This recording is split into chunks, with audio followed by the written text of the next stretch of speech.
امریکہ کے دورے پہ آئے افغان مشیر برائے قومی سلامتی حمداللہ محب کو امریکہ طالبان مذاکرات پہ کڑی تنقید کرنے کے بعد امریکی محکمہ خارجہ طلب کیا گیا ہے۔ حمداللہ محب نے کہا تھا کہ امریکہ طالبان کے ساتھ شکست کے مذاکرات کر رہا ہے اور افغانستان کی منتخب حکومت کو اندھیرے میں رکھا جا رہا ہے۔ اس کے علاوہ انہوں نے یہ بھی کہا کہ ممکن ہے کہ مذاکرات کی قیادت کرنے والے خصوصی امریکی مندوب زلمے خلیل زاد مستقبل میں افغانستان کی عبوری حکومت کا حصہ بننے کی کوشش کر رہے ہیں۔ امریکی محکمہ خارجہ کے ترجمان کے مطابق حمداللہ محب کو طلب کر کے یہ یاد دہانی کرائی گئی کہ نمائندہ خصوصی خلیل زاد دراصل وزیر خارجہ کے نمائندہ ہیں اور ان پر حملہ امریکی محکمہ خارجہ پر حملہ تصور کیا جائے گا۔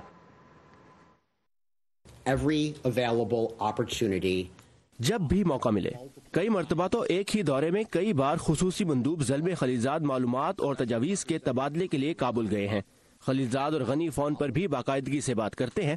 اس کے علاوہ افغانستان میں ہمارے سفیر جان بیس اور ان کی ٹیم بھی تقریباً روزانہ کی بنیادوں پر صدر غنی سے رابطے میں ہے، لہٰذا رابطوں کی کوئی کمی نہیں۔